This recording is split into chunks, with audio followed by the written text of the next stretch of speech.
Imagine being the only person who sees what's coming. Everyone around you is living their lives, business as usual. But you know something they don't. And you have to build something that's never been built before, for a disaster no one believes is real. This is the story of Noah. The world had become violent, corrupt. God looked at what humanity had become, and it broke his heart. But there was one man, Noah. The Bible says he walked with God. In a world full of chaos, he stayed faithful. So God came to Noah with an impossible task. Build an ark, a massive boat, because I'm going to flood the earth and start over. Now picture this. Noah lived nowhere near an ocean. No one had ever seen rain like this before. And God was asking him to build a boat the size of 1.5 football fields.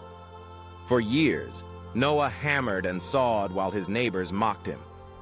"What are you doing, old man? Building a boat on dry land?" But Noah kept building. When the ark was finally finished, God told Noah to gather the animals, 2 of every kind, 7 pairs of some. Can you imagine? Lions walking past lambs, birds flying in beside creatures that would normally hunt them. All moving toward this one man who listened when no one else would. Noah, his wife, his 3 sons, and their wives, 8 people total, walked into the ark. Then God himself shut the door. 7 days later, the sky opened up. Rain poured down for 40 days and 40 nights. Springs burst from the ground. Water covered everything, even the mountains. Everything outside the ark perished. But inside, they were safe. Floating above the destruction, protected because one man believed God when it seemed crazy to do so. The water stayed for 150 days. Can you imagine being on that boat, not knowing when it would end? But eventually, the water receded. The ark rested on the mountains of Ararat. Noah sent out a dove, and it came back with an olive branch, a sign that life was returning. When they finally stepped out onto dry ground, the first thing Noah did was build an altar.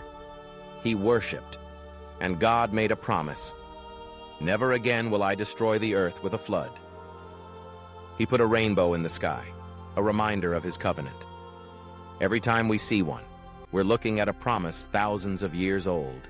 Sometimes obedience looks crazy to everyone around you, but Noah teaches us, it's better to be faithful and look foolish than to be popular and unprepared.